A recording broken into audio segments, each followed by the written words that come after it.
Hi everyone, this is Jerry. This is round 11 the FIDE World Chess Championship 2010.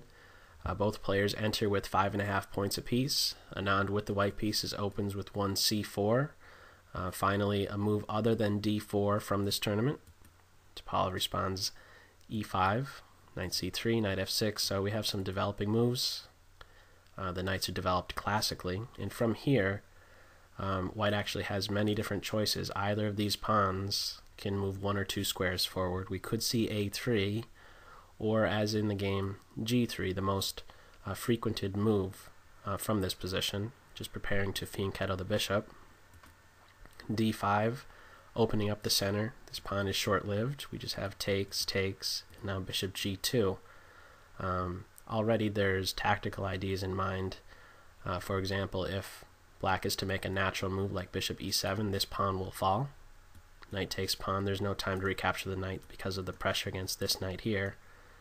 And what we would have is just something like this. This is not going to happen at this high level chess, but this is something you may very well see in a blitz game. But the end result is white is up a pawn, and black is lucky to get a draw from such a position. But we're not seeing that, so just it's something to be aware of. Instead, it's just knight b6, so avoids that tactical shot, and it allows this queen to have direct view of d4. Why is that important? Well, white in this sort of setup is looking forward to maybe getting that sort of advance in, this pawn to d4 advance, where it would challenge this pawn and try and eliminate black's only central pawn. So after knight b6, we just have white castling, and now bishop e7 preparing to castle. a3 prepares to just expand on the queen side with b4. And now black castles. From here we do see this pawn to b4 move, so a good question, a question might be, why not try and prevent that? What's the drawback with such a move? Well, b5 now becomes a square that this knight could potentially go to and hang out for some time. From b5 it's putting pressure on c7. It may become a bit awkward to have to tolerate a knight if it's to get to b5, but by just castling right away, this knight can't come here and sit there for long. It could always be kicked away with a6. So from here, b4, and now bishop to e6, just completing the minor piece development. And this bishop functions quite well on this diagonal. Actually, both bishops, they bear down on white's queen side. And now d3. From here, there is no time to try and go ahead and win this pawn. That would lose to, if this move did come about, this knight could just play here. There's no time to take this pawn because this white king is going to be cooked very soon. The queen is hit, has to move, knight here, etc. So we're not seeing this pawn advance. Instead, just d3. This is also a move not to be making, since the knight could come here and give this bishop problems. So what does d3 do? Well, it guards c4, so the knight can't make use of it. Pawn to f6, securing the e5 point. And now knight to e4 with thoughts of c5. And this knight really can't be tolerated. Once it gets to c5, from there it'd be hitting b7. You might be thinking, well, b7 could be guarded, but that's not really the position to be in. You don't want to have to be defending your own pawns like that. So really what it's coming down to is that once this knight does in fact make use of c5, it's just going to have to be taken. It can't be tolerated. Queen e8. What does that do? It vacates d8 for the rook, and it allows the queen to come out in this direction. And now knight to c5. So what this move struck me a little bit. It struck me as a little bit awkward, because I thought, why not just come to c2 first and then come here next, and eventually recapture with the queen, and by doing so you have still possibilities of putting pressure on this c7 pawn. So I guess that's another alternative, to do this queen c2 move and only then eventually play the knight here, but we're not seeing that. Instead it's just the direct knight c5, and again, it can't be tolerated. It's hitting this bishop. The bishop could come back here, but again, that's not the way to be playing. Actually, if this move were played and this rook were to come here, and this knight comes here now, I believe coming back here is a little bit different, because at least this rook is now contributing, whereas before it would kind of be stuck in the corner. But we don't, because of this timely knight move, this knight move right away, that's why we're seeing bishop takes knight. So actually, you know what, I actually answered a question that I had myself, so that's probably why we're not seeing queen c2 here. If queen c2, rook here, and if knight here, then bishop back. I believe this would be a way to coordinate the black piece as well. So I believe that's the reason why we wouldn't be seeing this queen c2 move. So I just learned something right there. So knight to c5 right away forces this exchange. Bishop takes knight, pawn takes bishop, the knight's hit, and it just relocates to d5, just staying central, and has thoughts of maybe making use of c3 at some point, but that's not happening. Just bishop development, watches over c3, and it's tough to really get this bishop doing something constructive. Yeah, it's putting pressure against this pawn, but for as long as there's a pawn on f6, you know, it's not an inconvenience to black, so it's tough to really get this bishop going. And now rook to d8, placing it opposite the white queen, so white has to be careful of tactics already. For example, you could potentially see a pawn advance. If it's ever taken, the knight could then move, and it'd be hitting the queen. The rook would be hitting the queen, and who knows what else. Maybe the knight could play here and be hitting the rook. If rook here, let me just show you, something like this could occur. But that's not happening. As soon as the rook plays to d8, the queen gets off that file, queen c2. From here, knight on d to e7, just coordinating the pieces. The knights are now connected. The rook has clear view along this file, and the bishop has direct sight along this diagonal. So we actually see a lot of this going on for several moves, where both sides are just kind of jockeying for position. You know, there's very little targets that either side has in such a position. It's tough to really make progress. This is relatively equal from here. So rook b1, thoughts of putting pressure on b7 in a nice move by Topalov. Bishop to a2, hits the rook, and now rook to c1. So it's really, it's on a square, or it's on a file which is closed, so you really isn't doing anything from c1, but it can't be maintained on b1 either. So queen f4, or queen f7, there is the idea, if black isn't careful, where white could just take here and then grab the bishop, so queen f7 prevents that sort of tactic. Bishop c3, direct view of this bishop, and also watches over this square, so the knight can't make use of it. If it's allowed to get there, then who knows, maybe it could come here at some point. The idea is to not even allow that possibility. So from here, rook to d7, preparing to maybe double rooks on this file, even though, you know, it's almost like if black is in fact doing that sort of doubling, they're just waiting for white to maybe advance in the center with the pawn, but that's not happening quite yet. Queen b2, pressure on b7, and now rook to b8, just defense.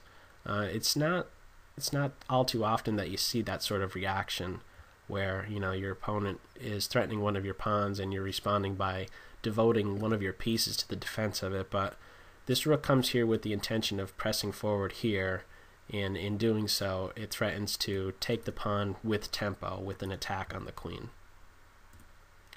Rook f c1, or rook f to d1, so placing the rooks on what white feels is going to be two good files. You know, you could potentially see this advance, and then this rook would then come to life.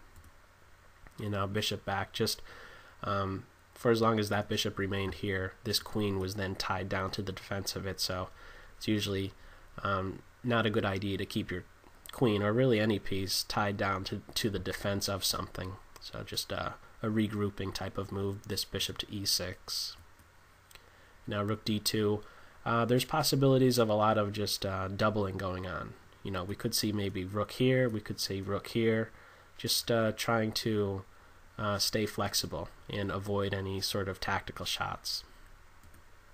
And now h6. What does this move do? Well, it guards this square here. Black at some point might want to press forward with f5 and not allow this knight to then make use of g5. queen to b1 allows this rook to maybe retreat, as well as swing the rook to b2. Knight d5 hitting the bishop, and we don't have white reacting to that threat, but instead rook to b2. Typically you would be seeing players react to this sort of threat. Your bishop's attacked by a knight, the bishop, it's often the case, it reacts to it. So why is Vishy not reacting to such a move? Well, it's kind of tough to even put this bishop to work. I mean, what is it doing to influence this position? How is it contributing to the position from here? It's really not. So that's why we're seeing white allow this sort of exchange occur. And black actually declines it, doesn't go for it, and just plays b6, trying to eliminate the pawn that was having to be watched over. Pawn takes pawn. Pawn on c takes pawn. Notice that it's the c pawn, so that there's never really a possibility to take on c7 with the rook. So black avoids any other target that white might have by capturing in this direction. And now the bishop backs up. Notice that as a result of those pawns being exchanged, as a result of these two pawns being exchanged, notice how things are slightly different. After this exchange here, notice how by not having a pawn on this square, you could potentially see this bishop coming here and having clear view along this diagonal, whereas before this pawn on this highlighted square would have been blocking that sort of thing. So since the position has opened up a little bit more, now white is kind of thinking, well, maybe I want to hang on to these bishops. Maybe I do see a future for this dark square bishop. Rook d6, so the rook was hitting the knight, and now the rook just defends it. And now we see this rook to c2. So initially it came to b2, it did its work, it made this black pawn advance to b6, and now it just comes back to the only open file, c2, pressuring this c6 knight for a second time. So now the queen and rook are defending. And now h4, advancing a pawn that's near white's kingside. There really isn't any chance for, at least in my opinion, I'm not seeing black having any kind of kingside attack as a result of this, weakening type of move. Yeah, it creates weaknesses, but they're not really exploitable. Really what's going on is that white is looking to press forward yet again, and by doing so it vacates this square for the knight, and then it has a place to go to where it would then be protected by the pawn on h5. So rook to d8, just repositioning. It did its work on b8, now it's coming to a more active square, d8. Queen b5, pressuring the knight for a third time, and now the defense. The knights are coordinated quite well. This bishop can see a bit more clearly, as well as this rook along this file.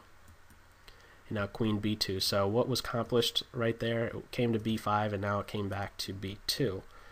Not really a whole lot. Again, both sides are still just jockeying for position here. Bishop d5, welcoming this sort of exchange should this f3 knight move.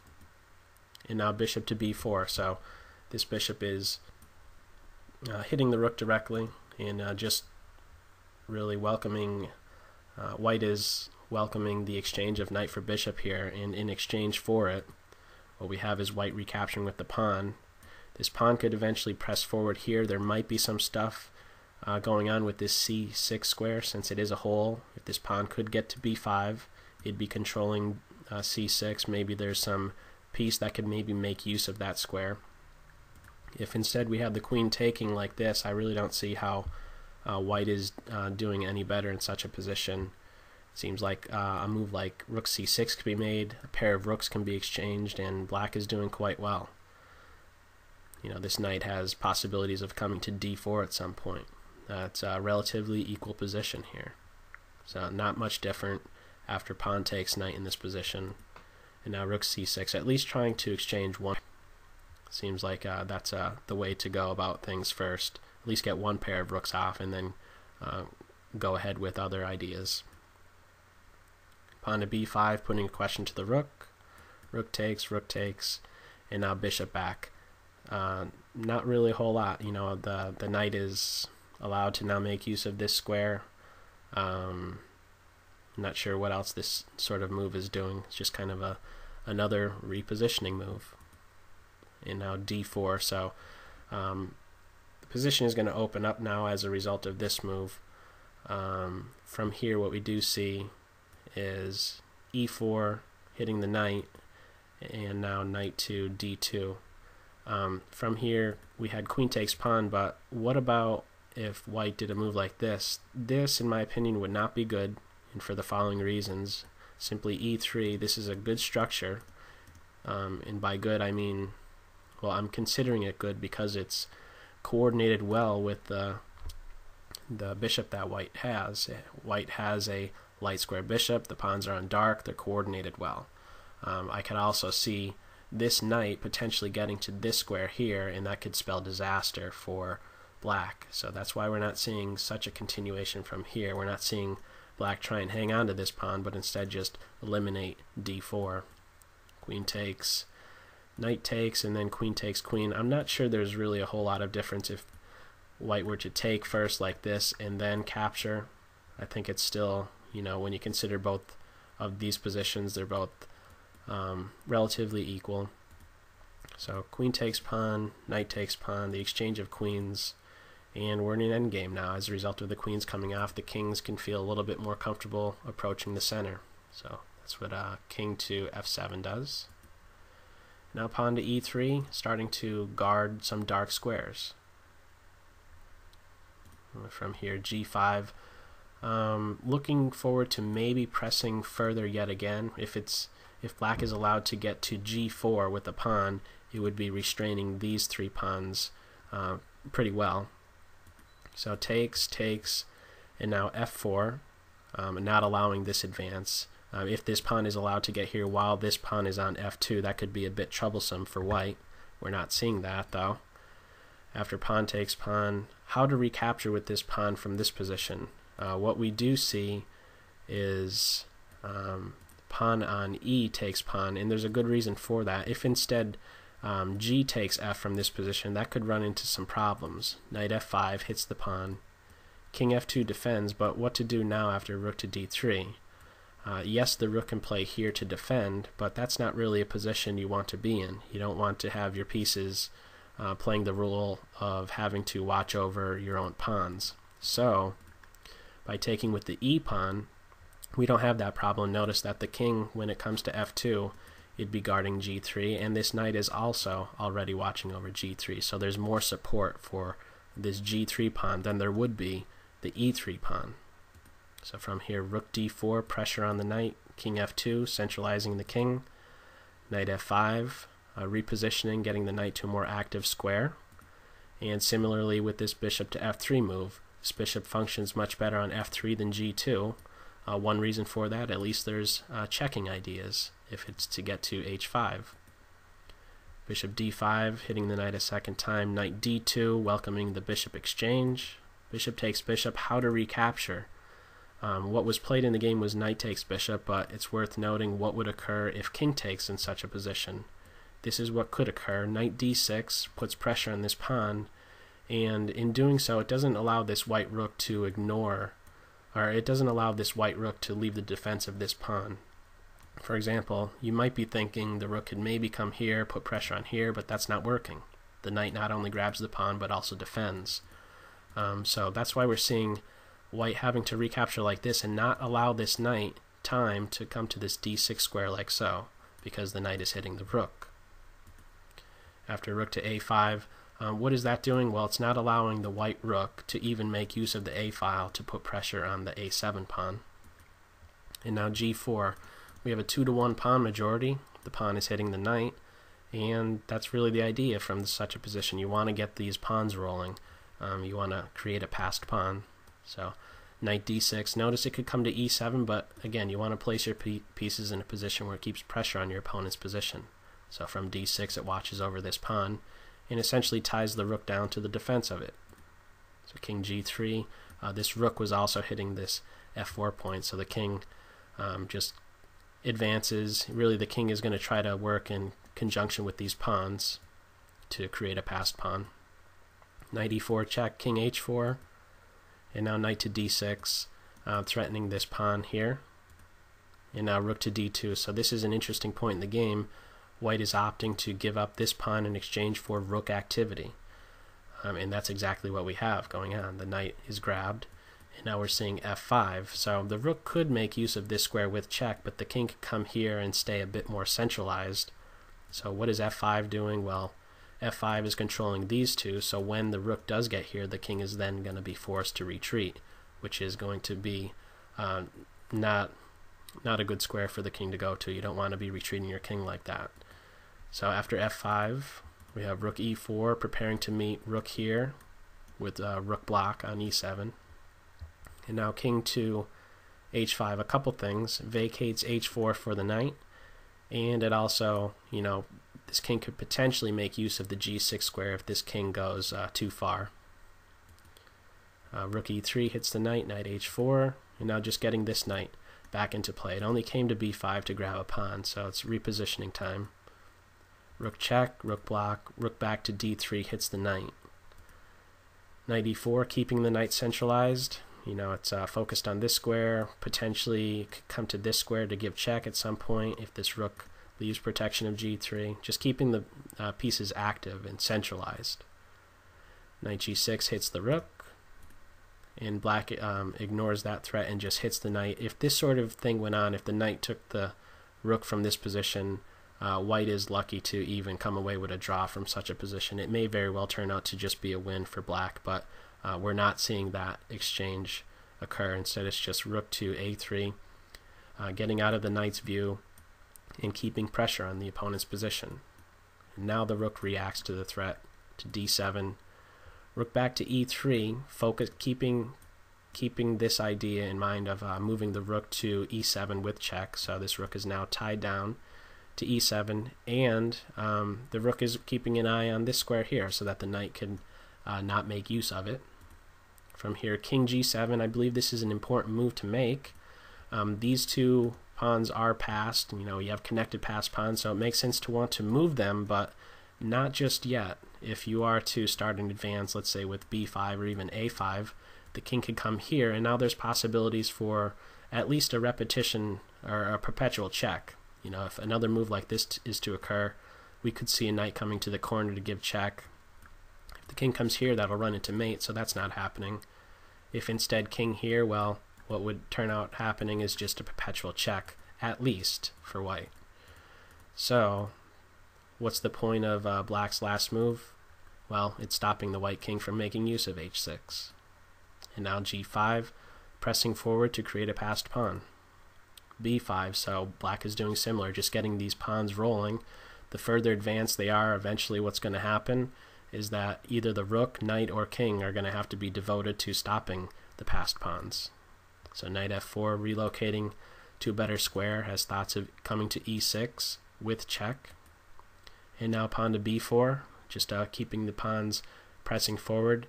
g6, from this square, this pawn is just a couple of squares away from queening, and already there's a lot of squares being taken away from the black king. Black has to be a bit careful. b3, and now a very important position right here. It's important for white to find this next move, and that move is rook c3, putting pressure on this knight. If from this, what was played in this position is just rook to d4, if instead this pawn presses forward here, that would run into rook takes knight, and if black goes ahead and queens, that'll run into knight check. The king goes here or here, let's just say here, it's a mate in 2. So that's definitely not occurring. So what white ends up, or excuse me, what black ends up doing is playing just to d4, not advancing this pawn. And after rook takes knight, rook check, king to g8, rook to b7, rook f3, rook check, king g7, this game ends in a draw. And this match now goes into round 12, where if either side wins, they will be crowned world champion, and if it's a draw, 4 more games will be played at rapid time control. So that's all for this video. I hope you got something out of it. Take care. Bye.